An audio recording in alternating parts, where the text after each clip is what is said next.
Welcome. In this lecture, we're going to talk about a circumstance of improper integrals where it's not that one of the bounds is infinite, it's that the function becomes infinite at that bound. So I'm going to do this by showing you two different examples. So here we go. So example. So the first example I want to show you is where we have the integral from 1 to 2.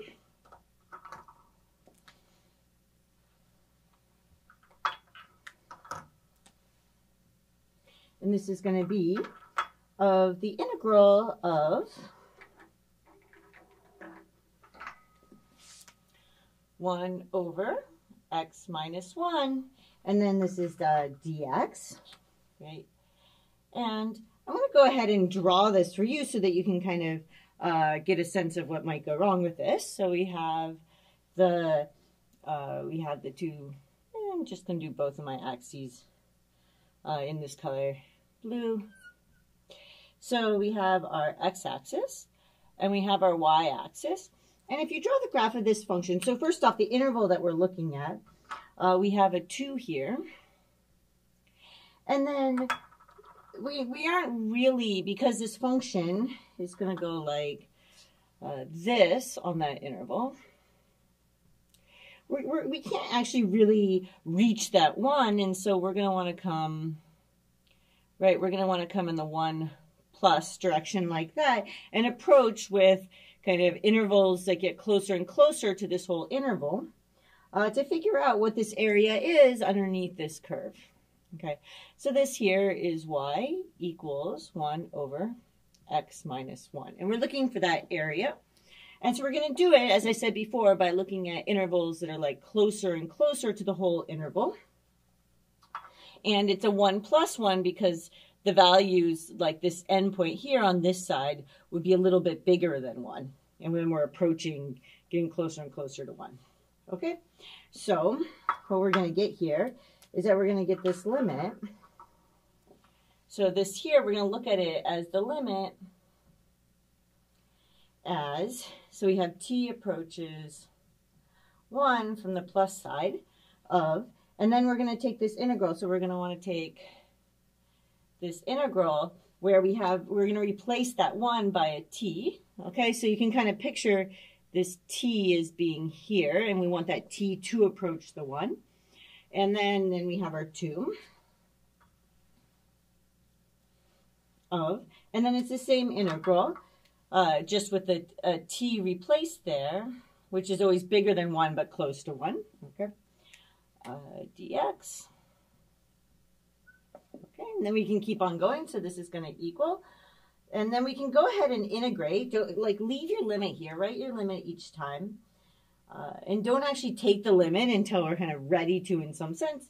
So we actually want to integrate this. I kind of want to get as far as I can before I take that limit. So I'm going to get the natural log of the absolute value of x minus 1. And I'm going to go here from this x equals t up to x equals 2.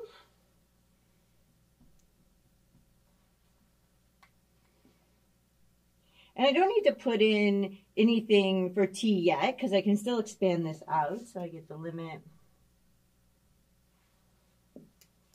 as t approaches 1 like this. And I have the, so now I can do the kind of 2. So this is the natural log, absolute value minus 1. Natural log, absolute value minus 1. Right, where the first I put in the 2, and then I put in the t. Okay, now we can kind of look at what happens, right? So what I'm looking at here is the natural log of 1, which is just 0. So then I need to kind of focus in on what's going on here.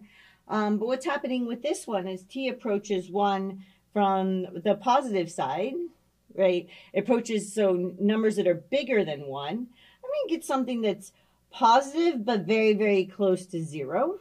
So this part here is going to go towards ln of 0. or the natural log of 0, right, which is then approaching minus infinity. So when we kind of talked about a little bit, because you've got, so what's happening, it's like, how do you get e to the x to get really close to 0? It's that you put in really big negative numbers as that x. We've kind of talked about how to figure out what's going on with the natural log. A lot of times it helps to move back to the exponential function, which we understand a lot better.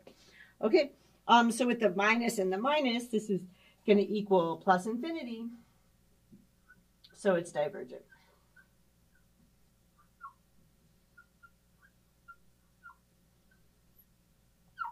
Okay, and now let's look at another example.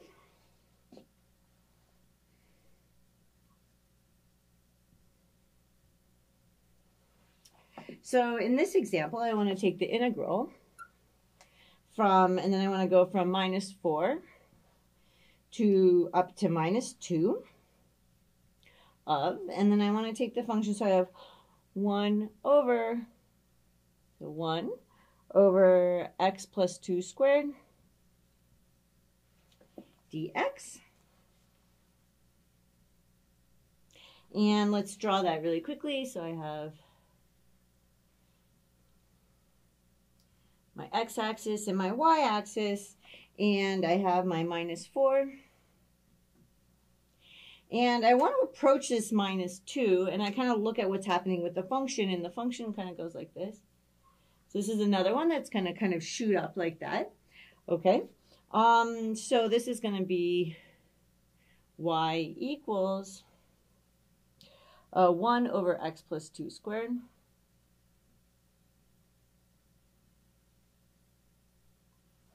Okay, and on this side, so I'm approaching minus 2, right? So this is minus 2, and then I have my t, that's kind of like here, and this is approaching, so I'm going to approach like this. So I'm going to approach minus 2 from the left-hand side, okay? And then I'm looking at this area kind of like this. Okay, so let's keep going with this one. So this is going to equal the limit as t approaches minus 2 from the left-hand side of, and then we have this integral. So the integral from, and so this is, now I want to fix that t, that minus 2 with the t, so that I'm looking at these intervals where it's still defined, and then I have minus 4. And then this is still the same. This is 1 over x plus 2 squared dx. Right, so this is going to equal, so now I have the limit as t approaches 2, sorry, minus 2 from the left-hand side. And then, so now I'm going to go ahead and integrate this. So I should get minus 1 over x plus 2. And I'm going to go from x equals minus 4 up to x equals t. You know, I still haven't actually taken this limit yet because I'm not kind of comfortable with, like, I haven't gotten to a point where it's going to be easy to see what that limit is. So don't take that limit until kind of the last minute when you're actually going to be able to figure out what it is. So we're going to keep going. So this is going to equal the limit as t approaches, so we have of t is going to approach minus like that, and then we're going to put this in. So I have let's do, so this is minus 1 over, and then I can go ahead and put in my t plus 2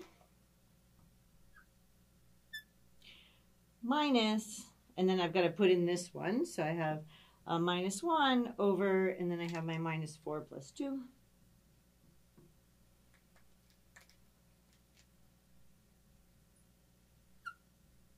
Okay, well, looking at this, so what's happening here? So this one actually, this is just a finite thing. This is minus 1 over minus 2, so this is 1/2. So this is just going to 1/2. Nothing interesting is happening there. This is the one that's a little bit more interesting because we have, we still have actually, you know, if I just plug in this -2, I'm getting 0 on the bottom. So then you just have to take in these values that are close to here, but on this side, so actually less than that. So we're going to end up getting something negative here. For example, like if you put in -3 here, you get something negative, right? If I had put like -2.5, I would get -0.5. So this is negative, but then the negative here cancels. So this one is actually going to go towards infinity.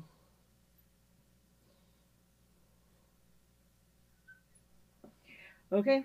So this one also is going to equal plus infinity and also be divergent.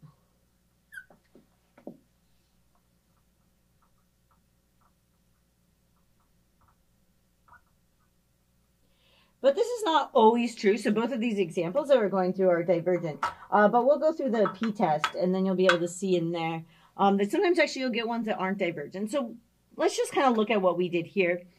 You needed to figure out, I find that it's helpful to sketch it.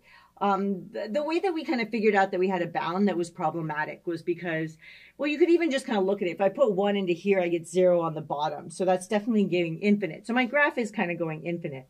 It helps to draw it to figure out what direction you're taking your limit from, because you want things that are inside the interval where it's still defined, and then they're approaching your value that's problematic. And then you just replace that problematic value with t. You have it go towards your limit. It's best to wait until the very last minute to put in your limit so that you can actually compute it. And in both of these circumstances, a similar thing. You want to integrate, expand it out and everything. And then at that point, you might actually be able to compute your limit. Okay? So I hope that was helpful and made some sense. And I will see you in the next lecture.